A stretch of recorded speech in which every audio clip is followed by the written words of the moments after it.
अग्निपाथ scheme एक policy की scheme है और एक बहुत ही बड़ा स्टेप है भारत की फौज के अंदर रिक्रूटमेंट के हवाले से, मगर उसको भी पॉलिटिसाइज किया जा रहा है। और इसके साथ साथ हम बातचीत करेंगे आज मेजर गौरव आर्या जी के साथ सेंट्रल एशिया, अफगानिस्तान और भारत के रिश्ते, और जो रूस की पाइपलाइन है ईरान से होती हुई, अफगानिस्तान से होती हुई भारत को कैसे जाएगी, और उसके उस रीजन पे जियो पॉलिटिक्स के हवाले से क्या असरात मुरतब होंगे। ये हैं सारी बातें हम मेजर गौरव आर्या जी से करने वाले हैं। मैं उनका स्वागत करता हूं दिल्ली से वीडियो लिंक पर। सर, बहुत बहुत शुक्रिया, आपने हमें ज्वाइन किया। धन्यवाद मेजर साहब। सर बहुत बहुत धन्यवाद, आपने बुलाया sir. Thank you very much sir. Thank you sir. आपके चाणक्य फोरम पे जियो पॉलिटिक्स की ही बात होती है, और मैं सबसे पहले जियो पॉलिटिक्स की बड़ी बातें करने से पहले जो भारत का इंटरनल एक मसला है अग्निपाथ, उसके हवाले से वो जो स्कीम है, मैं ज़रूर मैं और मेरे व्यूअर्स जानना चाहेंगे कि इसको क्यों हमें जैसा पॉलिटिसाइज भारत में किया जा रहा है। यूँ लगता है कि भारत में कोई भी छोटा मोटा वाक़या भी हो तो पॉलिटिकल पार्टीज़ ये समझती हैं कि ये एक बढ़िया मौका है, वैसे तो मोदी जी को हम हरा नहीं सकते, तो इमीडिएटली कोई ना कोई इसकी आड़ ले ली जाए। किसी भी इंसिडेंट की, CAA हो, चाहे शाहीन बाग हो, चाहे ये फार्मर प्रोटेस्ट हों, चाहे अभी नुपुर का किस्सा हुआ, चाहे साउथ इंडिया में हिजाब का मसला था, और अब ये मसला अग्निपाथ स्कीम का आ गया, जो किसी तौर पर भी कम्युनल नहीं, जो किसी तौर पर भी पॉलिटिकल नहीं, मगर इसको पॉलिटिसाइज किया जा रहा है। पहले तो ताहिर साहब, आपका बहुत बहुत धन्यवाद, आपने अपनी शो में इनवाइट करा। सर, ऐसा है कि आपके सवाल में ही आपका जवाब है। अब बात यह है कि लगातार दर लगातार, चाहे वो कांग्रेस पार्टी और पार्टियां हों, ये इलेक्शन हार रही हैं। और जो रीजनल पार्टीज हैं, छोड़ के आम आदमी पार्टी जो कि दिल्ली में भी है और पंजाब में भी है, दिल्ली में वो हाफ मानेंगे because Delhi is just half a state, it's not a full state. Punjab एक फुल स्टेट है। तो आम आदमी पार्टी है जो 1.5 स्टेट्स में, हमारे 1.5। बाकी आप देख लीजिए कि तृणमूल कांग्रेस सिर्फ बंगाल में है, और बाकी जितने भी साउथ की पार्टी है सब अपने अपने अपने अपने स्टेट्स में है। कोई ऐसे नहीं कि 3-4 स्टेट्स में है या 2-3 स्टेट, ऐसा नहीं है। जो कांग्रेस पार्टी है, कांग्रेस पार्टी लगातार दर लगातार, कांग्रेस पार्टी का पिछले 15-20 साल से स्लाइड चल रहा है नीचे, और अब तो बहुत ही बुरे हाल में है। और कांग्रेस पार्टी ने जीत देखे हुए कांग्रेस पार्टी को बहुत टाइम हो गया सर। अब ऐसे में क्या होता है कि when you are out of power for very long and you don't see any hope of returning to power, उम्मीद भी नहीं लगती आपको। इंडिया में तो लोग खुलेआम कहते हैं कि 2024 मोदी जी के नाम पे जा चुका है ऑलरेडी। तो आपको कुछ ना कुछ ऐसा करना पड़ेगा जिससे मामला अनसेटल हो जाए सर। मुझे पॉलिटिक्स की ज्यादा नॉलेज नहीं है, बट मुझे नेशनल सिक्योरिटी की थोड़ी बहुत नॉलेज है, थोड़ी बहुत, और जियो पॉलिटिक्स की भी थोड़ी बहुत नॉलेज है। जहां तक मुझे लगता है, कोई भी ऐसा मसला है, कोई भी ऐसा मामला है, शाहीन बाग है, फार्मर्स प्रोटेस्ट है, हिजाब वाला मामला है, गुड़गांव में नमाज वाला मामला है, या फिर ये अग्निपथ वाला मामला है, या कोई और भी मामला है भारत में, एक आपने देखा होगा कि जब से मोदी जी पावर में आए हैं तब से लगातार दर लगातार ऐसे प्रोटेस्ट हुए हैं जिसमें लार्ज स्केल या तो वायलेंस हुआ है, या तो लार्ज स्केल जैम्स हुए हैं, या जीवन जो है अस्त व्यस्त हो गया, जिंदगी उथल पुथल हो गई। कुछ ऐसी चीज है जिससे यह दिखाया जाए कि सेंट्रल गवर्नमेंट कमजोर है, यहां पे कोई बड़ी भारी परेशानी है। एक तो यह चीज है ताहिर साहब। दूसरी चीज, फॉरेन प्रेस का इन्वॉल्वमेंट, जहां पे कि आपको यह दिखाना पड़े कि साहब फॉरेन प्रेस में कि हिंदुस्तान में देखिए साहब सब कुछ बर्बाद हो गया, लोग मर गए, हाय तौबा, छाती पीटना। कि वॉशिंगटन पोस्ट में लोग आर्टिकल्स लिखेंगे या कुछ लिखेंगे। पॉलिटिसाइज सिर्फ ये चीज नहीं हुई है। जब China line of actual control के बिल्कुल सामने आ गई थी और इंडियन फोर्सेस सामने थी, तब भी वॉशिंगटन पोस्ट और शिकागो ट्रिब्यून और न्यूयॉर्क टाइम्स में यहां से हमारे हिंदुस्तानी लोग आर्टिकल्स लिख रहे थे कि अब तो लद्दाख चला गया। यू सी, आप एक, अगर आप ये देखेंगे कि एक इसकी एक स्ट्रेटजी है, एक इसके पीछे एक सोच है, इसके पीछे एक समझ है कि किस तरीके से, क्योंकि इलेक्शन तो आप जीत नहीं पा रहे हैं ना। अगर आप ये सोचें कि आप इलेक्शन जीत रहे हैं, इलेक्शन आप जीत नहीं पा रहे, तो साहब जब आप इलेक्शन नहीं जीत पा रहे तो आप क्या करेंगे फिर बताइए। तो ताहिर साहब मामला सिर्फ ये नहीं है कि CAA, NRC, farmers protest, Agnipath, हिजाब, नमाज की कंट्रोवर्सी, जब Chinese army line of actual control के बिल्कुल सामने आ गई थी और इंडियन आर्मी भी वहां पे थी, तब यहीं से कुछ लोग थे जिन्होंने Washington post, Chicago Tribune, New York times में बड़े बड़े आर्टिकल लिखे थे कि अब तो लद्दाख हाथ से चला गया। यू सी, सो इंडिया में एक बहुत बड़ी एनजीओ की लॉबी, एक बहुत बड़ी पॉलिटिकल लॉबी काम कर रही है जो कि फ्रस्ट्रेटेड है कि मोदी जी क्यों लगातार इलेक्शन जीत रहे हैं, चक्कर क्या है, और ये कुछ भी करेंगे। मणिशंकर अय्यर साहब गए थे पाकिस्तान, उन्होंने पाकिस्तान से अपील करी थी कि आप मोदी को हटाइए और हमें, you understand, you are going to another country and saying so. ऐसे लोग हैं इंडिया में जो कि सत्ता के लिए कुछ भी करेंगे। ऐसे लोग आपको पाकिस्तान में भी मिल जाएंगे। तो हर एक मुल्क में कोई ऐसे ऐसे होते हैं, बट यहां पे इंडिया में कुछ ज्यादा एक्टिव हैं। तो यही स्टोरी आप देखिए ना, लगातार दर लगातार दिल्ली में दंगे होते हैं, शाहीन बाग के दौरान सब चल रहा है। 24 घंटे के अंदर जब प्रेसिडेंट ट्रंप यहां से फ्लाई आउट कर जाते हैं, 24 घंटे के अंदर शाहीन बाग से बिरयानी के डेग उड़ जाते हैं, टेंट तंबू गिर जाता है, कहानी खत्म। अब मैं इससे क्या समझूं कि आप इतने समय से आप एजिटेशन रन कर रहे थे और आपने बोला मर जाएंगे, कट जाएंगे, लेकिन यहां से नहीं हटेंगे, और जिस दिन प्रेसिडेंट जाता है अमेरिका का वापस दिल्ली से, आप उसके 24-48 घंटे के अंदर सब कुछ साफ कर देते हैं। तो ये बेसिकली क्या है कि ये सब मैन्युफैक्चर्ड है और ये लगातार दर लगातार हो रहा है मैन्युफैक्चर। ये अग्निपथ भी वैसा ही है, जो कि इसका देखिए, कुछ लोग हैं जिनके जेन्युइन ग्रीवेंसेस हैं। मैं आपको समझा दूं ताहिर साहब, जो लड़के हैं जिन्होंने पहले के टेस्ट उनके पास हैं 2 साल पहले के, उन्होंने रिटर्न सब उन्होंने पास कर दिया, ठीक है, वो तो बिल्कुल ठीक बात है, उनको पुरानी स्कीम में लेना चाहिए फौज में, क्योंकि that is the fair thing to do, it's natural justice. जो नए लोग हैं, जो अभी नए लड़के हैं जो अग्निपथ स्कीम के अंडर आएंगे, वो क्यों प्रोटेस्ट कर रहे हैं मुझे नहीं पता, उनको क्यों बुरा लग रहा है। तो फौज की मर्जी है, फौज जैसे भी ले, फौज चलेगी ठीक से, नहीं चलेगी फौज का हेडेक है, इनका थोड़ा ना हेडेक है। भाई आप किन टर्म्स में किसी को एम्प्लॉय करना चाहते हैं, अगर आप एम्प्लॉयर हैं तो ताहिर साहब वो आपकी मर्जी है, दूसरे की मर्जी है उसमें आए ना आए। तो जो लड़कों ने पहले क्वालिफाई कर लिया है आज से 2 साल पहले, उनके तो मैं सपोर्ट में खड़ा हूं कि साहब उनको पुराने टर्म्स एंड कंडीशन में सब कुछ होना चाहिए। लेकिन जो नए लड़के हैं वो तो finally the army will decide और द एयरफोर्स और द नेवी विल डिसाइड उनको क्या चाहिए क्या नहीं चाहिए।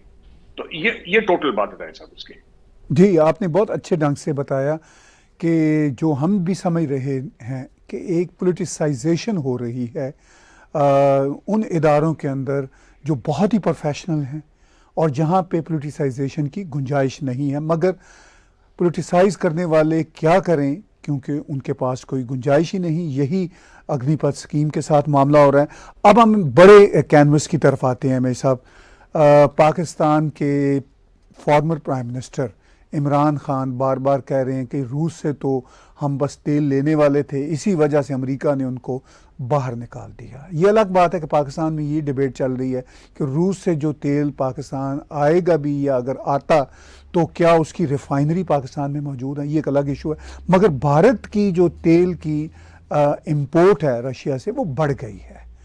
रिसेंटली जयशंकर जी ने एक इंटरव्यू में वेस्टर्न मीडिया से कहा कि भाई आप हम पर इल्ज़ाम लगाते हैं कि हम रशिया से ले रहे हैं, लेकिन आपने हमारे पास ऑप्शन ही नहीं छोड़ी। ईरान का तेल आपने मार्केट में बंद कर दिया, वेनेजुएला का बंद कर दिया। अब मेरे साथ मामला ये कि रशियन ऑयल खुद सऊदी अरब एक बड़ी तादाद में ले रहा है, चाइनीज़ ले रहा है, भारत ने इंपोर्ट बढ़ा दी। और ये जो एक पाइपलाइन रशिया से बननी थी, जो असल मुद्दा है जिसकी तरफ मैं आ रहा हूँ, वो पाइपलाइन पाकिस्तान से गुजर के भारत आनी थी। अब बीच में ईरान भी है और अफ़गानिस्तान भी है, पाकिस्तान के साथ भारत के अनप्रिडिक्टेबल रिलेशंस हैं। तो इस सारी सूरत हाल में ये जो तेल की इंपोर्ट है, तेल की जो पॉलिटिक्स है और तेल का जो दुनिया पे असर है और पाकिस्तान और भारत के रिश्ते हैं, इनकी कड़ियाँ आप कैसे मिलाना चाहेंगे? देखिए, मैं फिर थोड़ा सा तफसील से आपको बताऊंगा इसमें, और अपने आपके जो व्यूअर्स हैं। ताहिर साहब, ऐसा है कि इंडिया की एनर्जी रिक्वायरमेंट्स हैं और वो एनर्जी रिक्वायरमेंट्स अलग अलग तरीके से पूरी होती हैं। उसमें विंड भी है, उसमें सोलर भी है, उसमें न्यूक्लियर भी है, और उसमें आपका ऑयल भी है, जो कि फॉसिल फ्यूल ट्रेडिशनल एनर्जी का सोर्स है। अब इसमें मैक्सिमम तो देखिए फॉसिल फ्यूल ही है, और हमारे पास तो फॉसिल फ्यूल है नहीं, तो हम इसको इंपोर्ट करेंगे। कहां से इंपोर्ट करेंगे? यूएई से, सऊदी अरब से करेंगे, या फिर ईरान से करेंगे, या फिर हम रूस से करेंगे, या कहीं और से करेंगे। बात यह है कि जब हमें राहदारी चाहिए थी कि हम अफगानिस्तान चले जाएं, हम सेंट्रल एशिया चले जाएं, पाकिस्तान ने मना कर दिया। पाकिस्तान ने साफ मना कर दिया कि साहब हम आपको राहदारी नहीं देंगे, देंगे तो ये शर्तें हैं, आपको ये भी करना पड़ेगा, ये भी करना पड़ेगा, आप पहले माल उतारेंगे, हम उसको चेक करेंगे, वो फिर हमारे ट्रक में जाएंगे, फिर ये होगा। अच्छा, तो इंडिया में लोगों ने बहुत सोचा इसके बारे में कि अगर पाकिस्तानी हमें राहदारी दे भी देते हैं, अगर कर ये कह देते हैं कि ठीक है साहब आप कर लीजिए, आप सामान भेज दीजिए, कोई बात नहीं, हम आपके ट्रक्स भी चेक नहीं करेंगे, और हम अपने ट्रक्स भी नहीं डालेंगे, आप ले जाओ, कोई दिक्कत नहीं है। फिर भी हमारे जो रिलेशनशिप है वो इतना वॉलेटाइल है पाकिस्तान के साथ, पाकिस्तान और इंडिया का, कि कभी भी पाकिस्तान उसको बंद कर सकता था। पाकिस्तान की मर्जी है, कल कुछ हो गया कश्मीर में, पाकिस्तान ने बंद कर दिया, और फिर इंडिया फिर ब्लैकमेल होता पाकिस्तान से कि आप ये करो वरना हम ये कर देंगे, आप ये करो वरना हम ये कर। इंडिया ने बिल्कुल इसको कलेशी को काट दिया। इंडिया ने क्या करा कि चाबार पोर्ट पे काम शुरू करा, जरदान रेलवे लाइन पे काम शुरू करा, और नॉर्थ साउथ जो कॉरिडोर थी, जो रशिया से आती है, जिससे western Europe eastern Europe connected है, रशिया कनेक्टेड है, ईरान के थ्रू आती है, ना वो अफगानिस्तान को टच करती है ताहिर साहब, ना वो पाकिस्तान को टच करती है। ईरान के साथ हमारे फैंटास्टिक रिलेशंस हैं, तो ये हमने पूरा सेट कर दिया।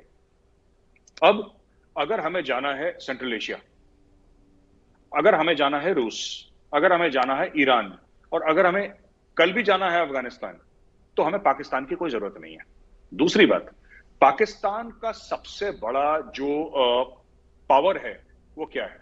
सबसे बड़ी ताकत क्या है? सबसे बड़ी शक्ति क्या है पाकिस्तान की? पाकिस्तान की सबसे बड़ी शक्ति उसके न्यूक्लियर हथियार नहीं है। पाकिस्तान की सबसे बड़ी शक्ति उसकी जियोपॉलिटिकल लोकेशन है, जियो स्ट्रेटेजिक लोकेशन है, माफ कीजिएगा, जियो स्ट्रेटेजिक लोकेशन जो पाकिस्तान की है, वो सबसे इंपॉर्टेंट चीज है। और खास मुझे लगता है दुनिया में 2-3 ही मुल्क होंगे जिनकी इतनी होगी जितनी पाकिस्तान की है, बिल्कुल आइडियल। इसका पाकिस्तान ने फायदा उठाया, और इसका इतना पाकिस्तान ने फायदा उठाया कि मुझे ऐसा लगता है कि जरूरत से ज्यादा फायदा उठा लिया। अब इंडिया क्या कर रहा है, मैं आपको बताता हूं। इंडिया 2 चीजें कर रहा है। इंडिया अपना फायदा तो कर ही रहा है, इंडिया अपनी तरफ से जो कर रहा है वो तो कर ही रहा है, इसमें कोई शक नहीं होना चाहिए। जो हमें ट्रेड है, इंडिया दुनिया को एक और तरीका बता रहा है, क्योंकि देखिए मैं आपको बता देता हूं ताहिर साहब, ये बात तय है कि आज नहीं तो कल, नहीं तो 10 साल के बाद, राइट, 20 साल के बाद अमेरिका वापस अफगानिस्तान आएगा। और जब वो आएगा दोबारा, तो भारत ये चाहता है कि उस वक्त वो पाकिस्तान का रास्ता इस्तेमाल ना करके, जो भारत रास्ता बना रहा है उस रास्ते से जाए अफगानिस्तान।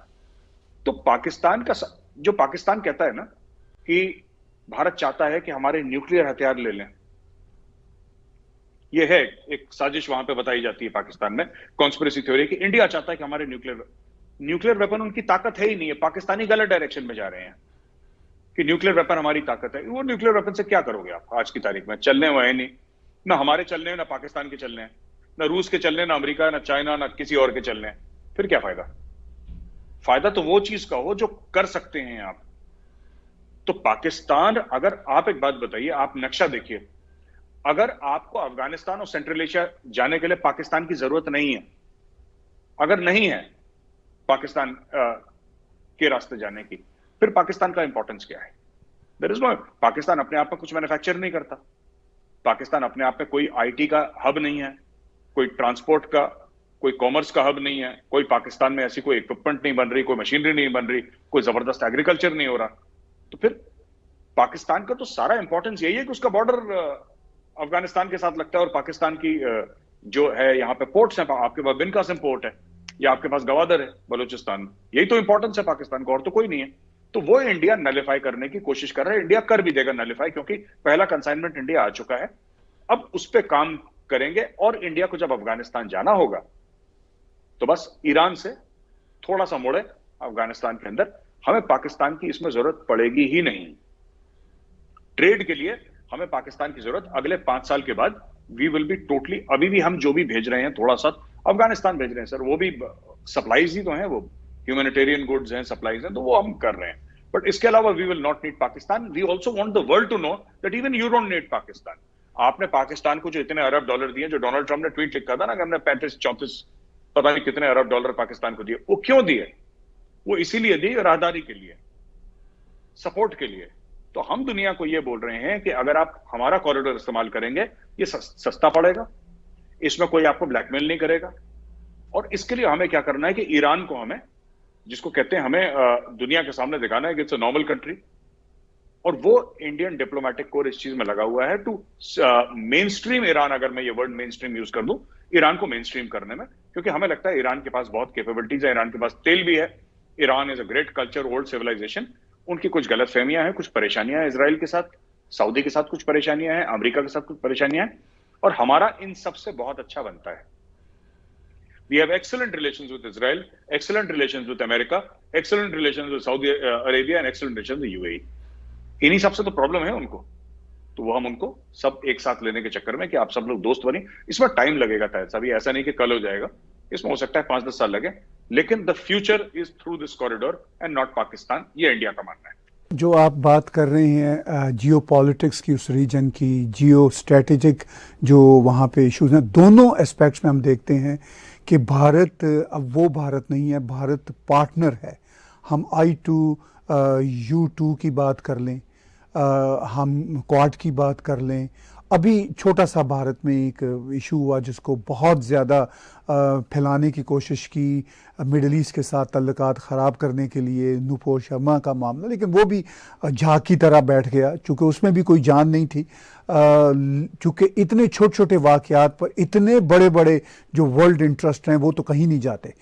अब इस सारी सूरत हाल में अगर भारत, जैसा कि साफ नज़र आ रहा है, एक ऑल्टरनेट पाथ डेवलप कर रहा है, काफ़ी हद तक उस पर काम हो चुका है, उस सारी सूरत हाल के बाद आप कहते हैं पाकिस्तान की जो सबसे बड़ी कैपेबिलिटी है जियो स्ट्रैटेजिक, तो फिर पाकिस्तान के तो अपने इकोनॉमिक हालात इतने बुरे हैं, $1 बिलियन के लिए हाथ फैला रहे हैं, तो फिर तो $1 बिलियन भी इनके लिए हासिल करना मुश्किल हो जाएगा अनटिल अनलेस ये अपनी पॉलिसीज ना बदलें।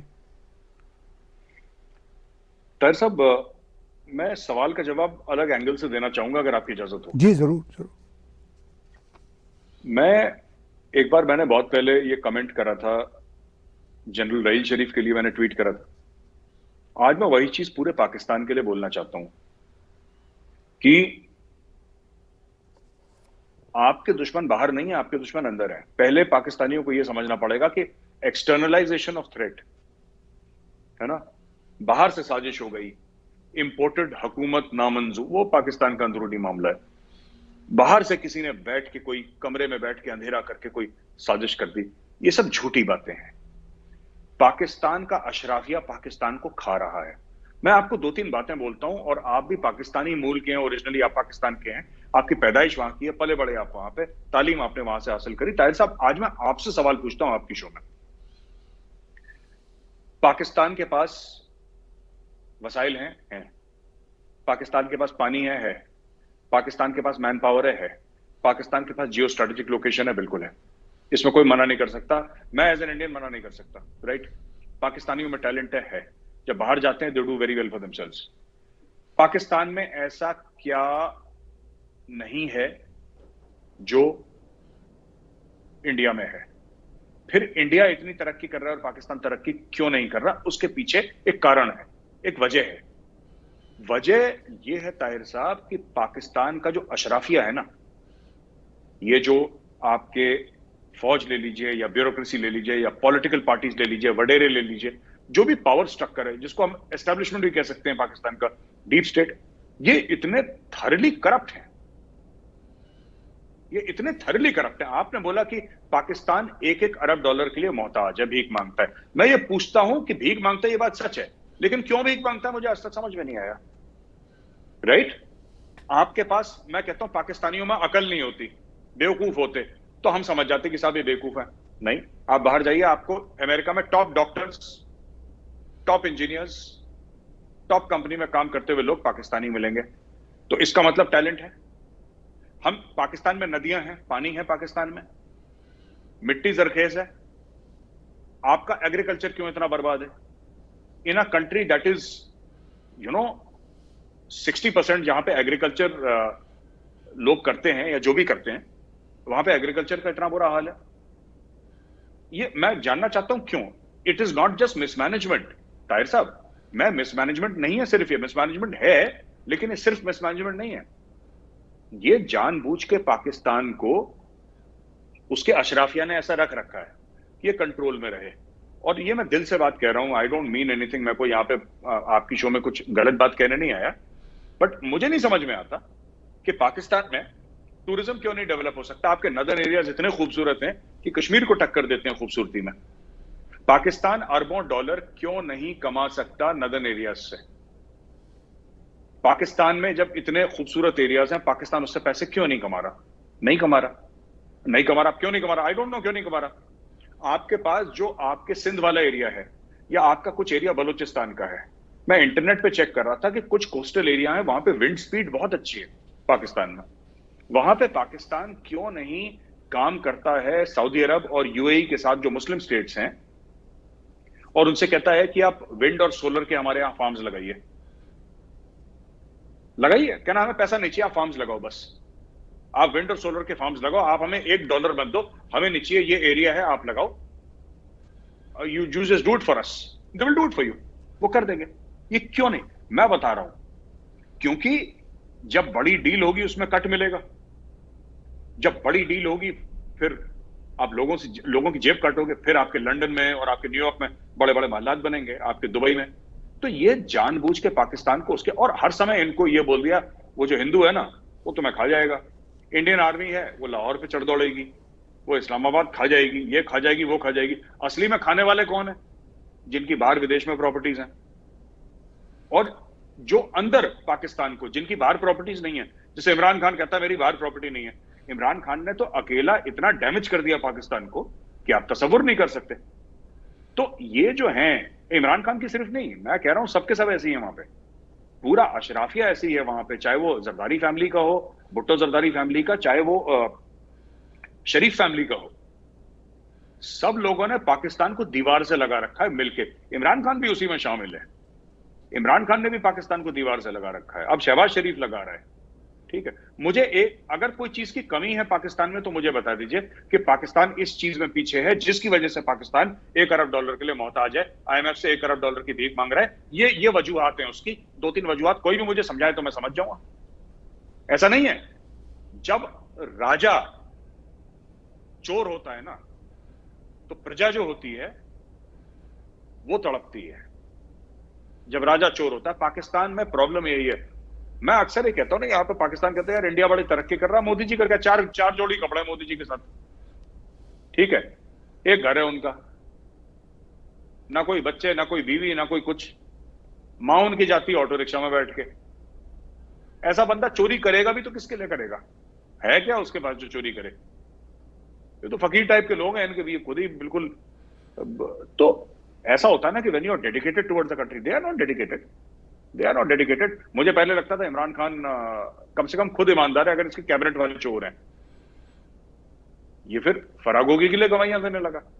भैया आपका क्या लेने देना है, let the law take its own course. तो ये सब चीजें, ये पूरा जो अशराफिया है, ये बड़े बड़े फार्म हाउसेज वाले, ये बड़े बड़े सेठ लोग जो हैं, जिनके लाहौर, इस्लामाबाद, कराची में रहते हैं, बड़े बड़े फैमिलीज वाले, दे आर, इनका एक ही धंधा है, पाकिस्तान की बोटियां नोचो, अपनी तिजोरियां भरो, और फिर टीवी शोज में जाके ये बोलो कि इसने साजिश करी, उसने साजिश करी। साजिश करने वाला कोई नहीं है, साजिश पाकिस्तान के अंदर से ही हो रही है। जी मेर साहब, आपने बड़ी अहम बातें की, आपने मुझसे भी कुछ पूछा, मैं आपकी इजाज़त से सिर्फ 1 मिनट में अपनी ओपिनियन भी शामिल करता हूं, फिर हम बातचीत को आगे बढ़ाते हैं। आपने कहा कि पाकिस्तान के जो करप्शन के हालात हैं उसने पाकिस्तान को खा लिया है। मैं ये कहता हूं कि पाकिस्तान जो तरक्की नहीं कर रहा, जो 1 बिलियन से 10 बिलियन डॉलर के लिए तड़प रहा है, उसकी बुनियादी वजह यह है कि ये एक एबनॉर्मल स्टेट बन चुका हुआ है पाकिस्तान की इस्टेब्लिशमेंट और पॉलिटिकल अशराफिया की वजह से। इंडिया का ऑब्सेशन पाकिस्तान को मार गया है। कश्मीर का ऑब्सेशन पाकिस्तान को मार गया है। उसकी वजह यह है कि कश्मीर का 1 इंच तो 75 सालों में ये हासिल नहीं कर सके, मगर पूरी आवाम को कश्मीर की वो जो ट्रक की लाल बत्ती है उसके पीछे लगाया हुआ है। प्रायोरिटीज़ गलत है। मैं तो मेरे साहब आपकी इजाज़त से यहाँ तक कहूँगा कि करप्शन मैं अमेरिका से लेकर ऑस्ट्रेलिया तक देखता हूँ। फ्रैंकली करप्शन से भी मुल्क बर्बाद नहीं होते, प्रायोरिटीज़ गलत होने से मुल्क बर्बाद होते हैं। प्रायोरिटीज़ ही गलत है। आपने टूरिज़्म की बात की पाकिस्तान में, मुझे ये बताइए, जिस समाज में कल्चर ही बर्बाद हो जाए और हर चीज़ में आप मज़हब को घुसेड़ दें, उसके बाद टूरिस्ट क्या करने आएगा? मैं एज ए टूरिस्ट जब भारत आता हूँ, अहमदाबाद जाता हूँ, जयपुर जाता हूँ, पंजाब जाता हूँ, तो मुझे कल्चर दिखते हैं वहाँ पे।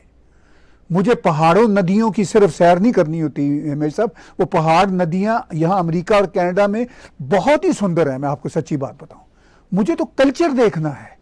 अगर कल्चर ही मुझे नज़र नहीं आता, वहाँ पे हर चीज़ आपने मज़हब के एक फेक लबादे में ओढ़ी हुई है, तो क्या टूरिज़्म होगी?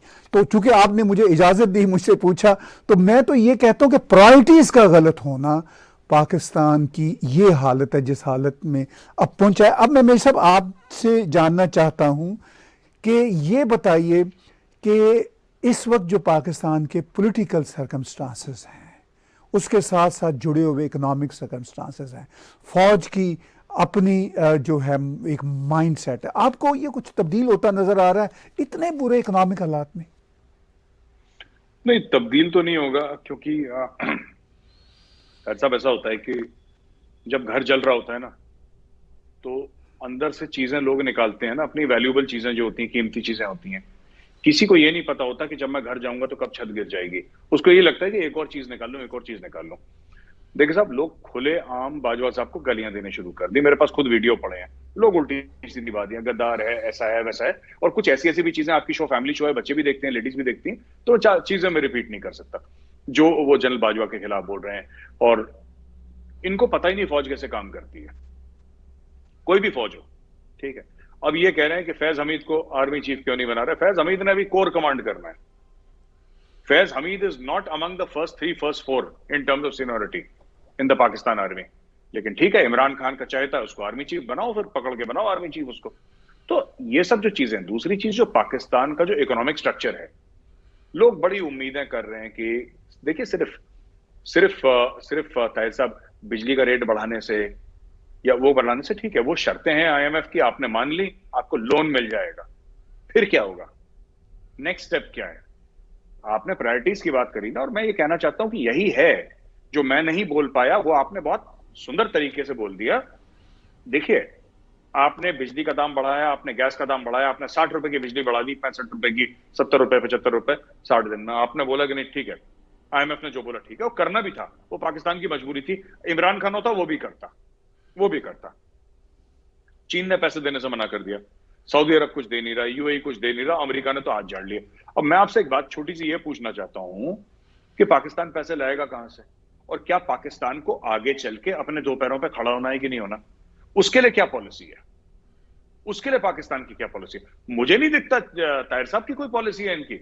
मुझे नहीं लगता। They are just going from one loan to the other, कि अगर हम ये कर देते हैं तो हमें इतना मिल जाएगा, फिर हम ये कर देंगे तो हमें इतना मिल जाएगा। अरे वो तो मिल ही जाएगा आप कर दोगे तो, लेकिन देन व्हाट? तो पाकिस्तान कई दिहाइयों से ऐसे ही चल रहा है कि हमने ये इससे पकड़ लिया, ये इससे पकड़ लिया। लॉन्ग टर्म पाकिस्तान का क्या इकोनॉमिक प्लान है? ठीक है, इनका जो शेयर मार्केट है, ज्यादातर it is fuelled by real estate, और ये बहुत खतरनाक है पाकिस्तान के लिए, क्योंकि पाकिस्तान में एक ही धंधा ठीक से चल रहा है, दैट इज रियल एस्टेट। ठीक है, आपके एक्सपोर्ट के प्लान क्या है? आपने टैक्स नेट किस तरीके से बढ़ाना है? आपने लोगों को कौन सी फैसिलिटीज देनी है कि वो लोग एक्सपोर्ट बढ़ाएं? आपके जो टेक्सटाइल की मिल्स हैं पंजाब में, वो आपकी बंद पड़ी हैं। आपको बिजली का प्रोडक्शन कैसे बढ़ाना है? जैसा मैंने बोला था ना कि ऑल्टरनेट एनर्जी सोर्सेस, वो कैसे करना, उसके बारे में नोबडी इज टॉकिंग। पूरे पाकिस्तान में एक ही बात चल रही है कि जी बिजली का रेट बढ़ गया है, अब हमने बातें मान ली हैं, अब मुबारक हो, एफएटीएफ से निकल जाएंगे। ये बातें करते हैं बस। They don't talk about structural changes, और स्ट्रक्चरल चेंजेस जरूरी हैं ताहिर साहब, उसके बिना होगा नहीं कुछ पाकिस्तान में। फिर ये 1 महीने के बाद ना, ये आईएमएफ पैसा दे देगा इनको, और जरूर देगा, कुछ समय के बाद जरूर दे देगा, ऐसी बात नहीं कि नहीं देगा। फिर 1 महीने के बाद, 2 महीने के बाद यही टीवी पे डिबेट, अब चीन बिरादर मुल्क है, हमारी क्यों नहीं मदद कर रहा, ये इनके टीवी पे डिबेट चल रही है, एंड दिस इज इट।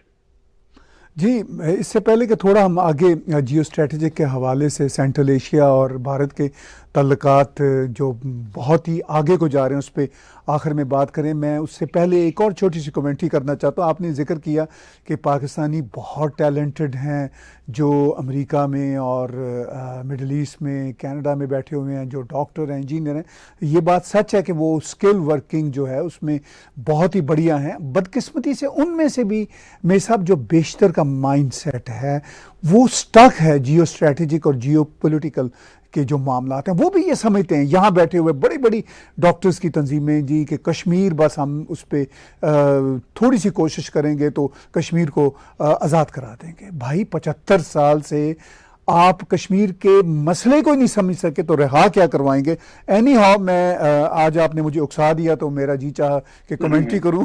आखिर में मैं सब आपसे ये जानना चाहता हूं कि सेंट्रल एशिया के पांचों मुल्क, ताजिकिस्तान, किर्गिज़स्तान, उज़्बेकिस्तान, तुर्कमानिस्तान और कज़ाकिस्तान, मुझे ये नाम इसलिए याद रहते हैं, मैं बहुत साल रहा हूँ वहाँ पे, तो ये पांचों के पांचों जो स्थान हैं ये अफ़गानिस्तान के साथ 3 कंट्रीज़ की बॉर्डर्स हैं।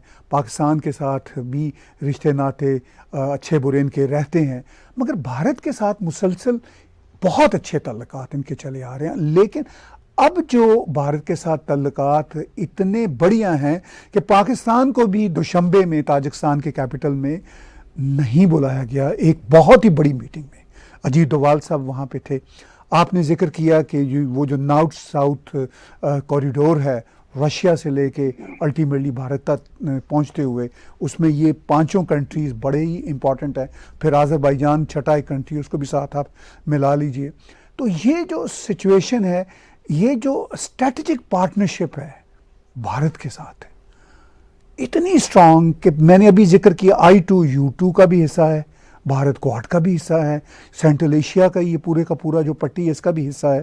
तो इससे भारत की जो अपनी स्ट्रेंथ है अब वर्ल्ड स्टेज पर आपको किस तरह की नजर आ रही है? मुझे ऐसा लगता है कि हर समय हमारी जो फॉरेन अफेयर्स की या मिनिस्ट्री ऑफ एक्सटर्नल अफेयर्स की जो असली ताकत रही है वो कंसेंसस बिल्डिंग की रही है। And I think Indians are very good at consensus building, कि 4 लोगों को बैठा के उनको एक प्लेटफॉर्म पे लाना कि ऐसा हो जाएगा, और समझना कि मुल्क के मफाद क्या हैं, तजाकिस्तान का मफाद क्या है, किर्गिस्तान का मफाद क्या है, ये लोग चाहते क्या हैं और हम लोग क्या चाहते हैं, फिर दोनों को एक पॉइंट पे। क्योंकि सिर्फ पाकिस्तान ने हर समय जब भी अप्रोच करा है तो इस्लाम के नाम पे अप्रोच करा है, रिलीजन के नाम पे। रिलीजन ऐसी चाबी है जो कुछ दरवाजे खोल सकती है कुछ समय के लिए, कुछ समय के लिए। पर अगर आप सोचते हैं कि सिर्फ इस्लाम के नाम पे, रिलीजन के नाम पे सारे दरवाजे खुल जाएंगे, सारे तो नहीं खुलते, कभी किसी भी मुल्क में नहीं खुलते। It's impossible, it's impossible. Even you know, जब ये नुपुर शर्मा वाला केस आपने जो मेंशन करा था, जब ये हुआ तो बिलावल भुट्टो जरदारी बहुत परेशान हो गए और बात कर रहे हैं OIC से कि सेक्रेटरी से कि कुछ बुलाइए, इजलास बुलाइए, और ये बोला। अच्छा, इजलास बुला भी दिया, वो तो बुलाएंगे नहीं, पहली चीज उन्होंने बुला भी दिया, फिर क्या होगा? मैं ये जानना चाहता हूं, जो भी पाकिस्तानी भाई बहन अगर ये प्रोग्राम सुन रहे हैं, OIC का इजलास बैठ गया, उन्होंने कंडेम करा कि इंडिया बहुत बुरा है, इंडिया ने बहुत बुरा करा, नुपुर शर्मा बहुत बुरी है ये। अच्छा, फिर क्या होगा? होगा क्या उसके बाद? जी, वैसे मैं टोकता हूं, उन्होंने ट्वीट भी की थी एक OIC ने, और उस पे भारत के एक मिनिस्ट्री ऑफ फॉरेन अफेयर्स के स्पोक्स पर्सन ने ही शट अप कॉल दे दी थी। जी नहीं, बिल्कुल। देखिए, भारत को ना, अगर किसी को भी ये लगे, OIC को ये लगे कि साहब ऐसा है कि हम भारत को ना हम पट्टी पढ़ा देंगे, भारत को हम समझा देंगे, भारत को हम दबा, ये होने नहीं वाला कभी, ये होने नहीं वाला। हमने लोगों को ये बता रखा है कि ठीक है, अगर आपके पास तेल है तो तेल आप चाटेंगे तो है नहीं उस तेल को, आपको तेल बेचना है, आपके पास तेल है, हम खरीदार हैं। अगर हमारे लोग आपके मुल्कों में काम कर रहे हैं तो आप उनको पैसा देके एहसान नहीं कर रहे, हम आपका मुल्क चला रहे हैं। यानी कि जो टैक्सी चलाता है वो भी हिंदुस्तानी है, ताहिर साहब, और जो टैक्सी कंपनी का CEO है वो भी हिंदुस्तानी है। Indians are everywhere. They are not just at the lower level, they are at the highest levels also. They are advising their various governments. वहां पे आर्किटेक्ट्स इंडियन हैं, वहां पे कंस्ट्रक्शन कंपनी के मालिक भी इंडियन है, और जो सीमेंट की बोरी अपने सर पे उठा रहा है वो भी इंडियन है। अगर आप गल्फ कंट्रीज से, या ये जो आपकी पूरी कंट्रीज है मिडिल ईस्ट की, अगर आप वहां से, जैसे ही लोग कह रहे थे कि सब निकाल देंगे 1 करोड़, आप निकाल दीजिए, इनकी इकोनॉमी जमीन पर बैठ जाएंगे। हम तो चलाते हैं, इनको थोड़ा ना आता था। इनको तो आज से 2-3 पुश्त पहले, 2 पुश्त पहले इनको तो ये नहीं पता था कि जमीन से जो ये काला कीचड़ निकल रहा है ये तेल है। इनको तो गोरे ने बताया कि तेल है, इनको तो इतनी तमीज नहीं थी ना। तो उनकी इकोनॉमी कौन चल रहा है, उनके मुल्क कौन चला रहा है, वो इंडियंस चला रहे हैं। हम निकाल दो, आपकी मर्जी है। तो ये देखिए, हमारा जो आपने ये 5 जो स्टांस जो हैं जिनके बारे में आपने बताया ना कि इंडिया का, with relation to Pakistan we have told them कि आपको क्यों पाकिस्तान की जरूरत है। ये जो आप बोल रहे थे ना, डोवाल साहब गए थे वहां पे, दुशानबे में बड़ी मीटिंग हुई थी, उसमें खबर ये नहीं थी कि पाकिस्तान नहीं था, उसमें यह खबर थी कि पाकिस्तान का बेस्ट फ्रेंड चाइना था, पाकिस्तान का नेबर ईरान वो भी वहां पे बैठा था, और किसी ने यह नहीं बोला कि इसमें पाकिस्तान को होना चाहिए।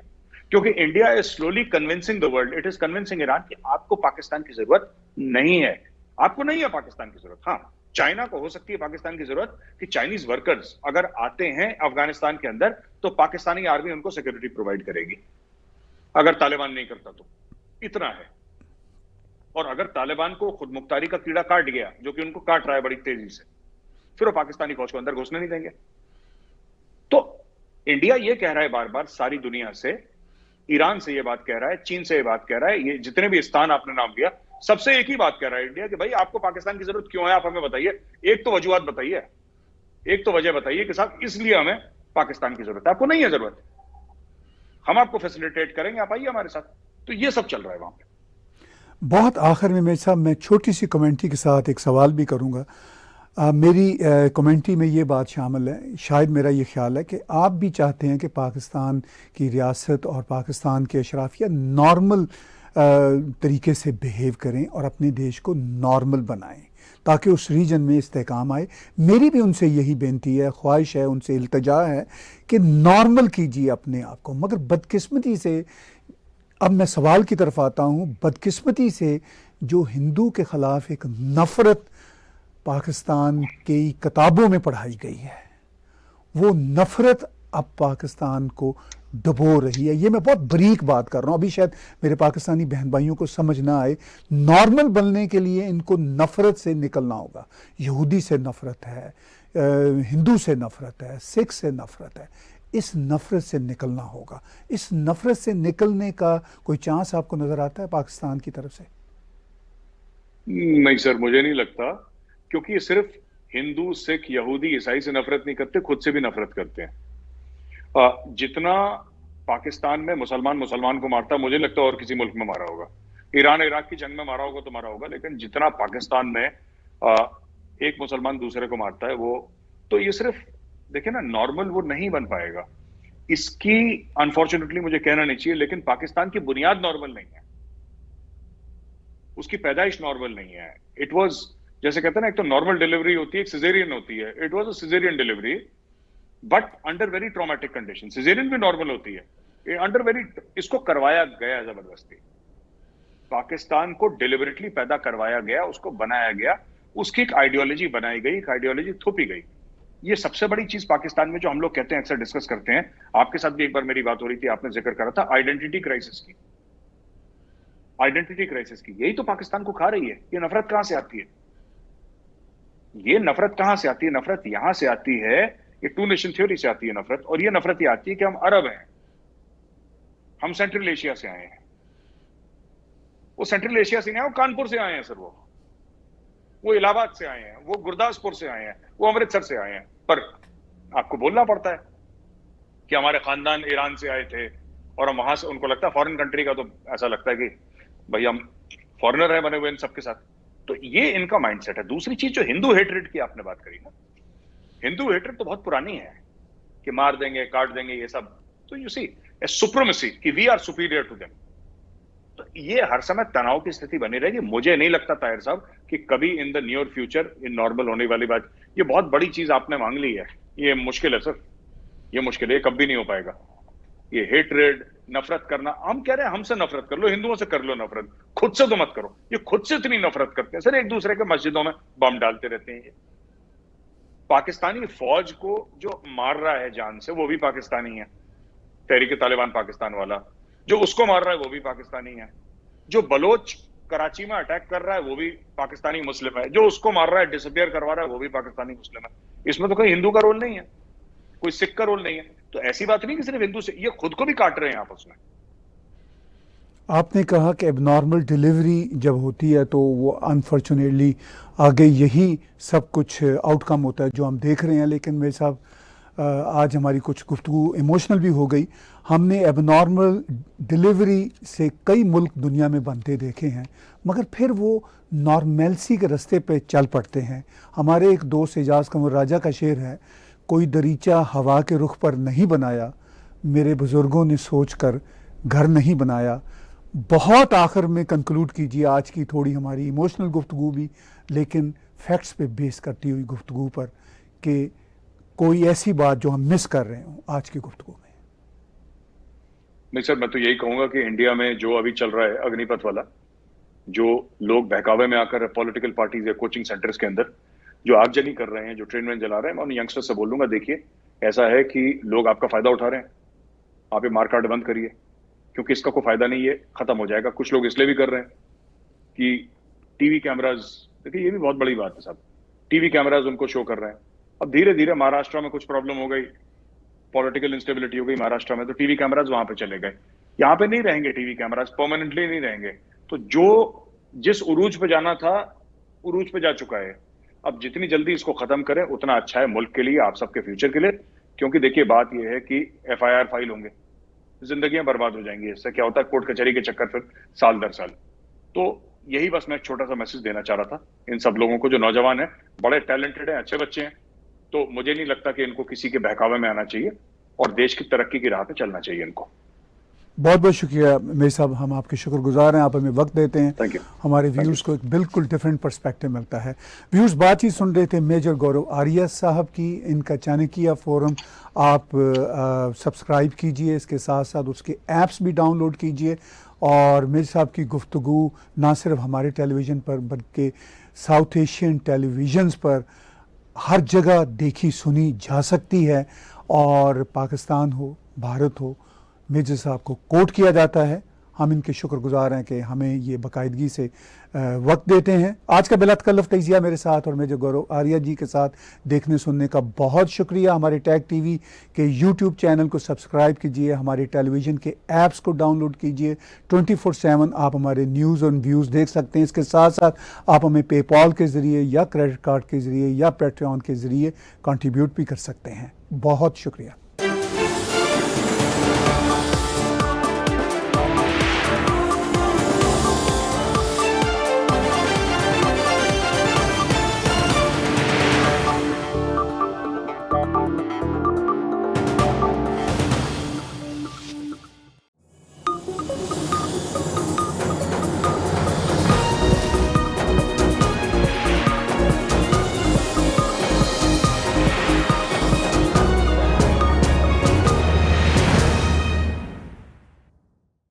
Subscribe Tag TV YouTube channel and press the notification button.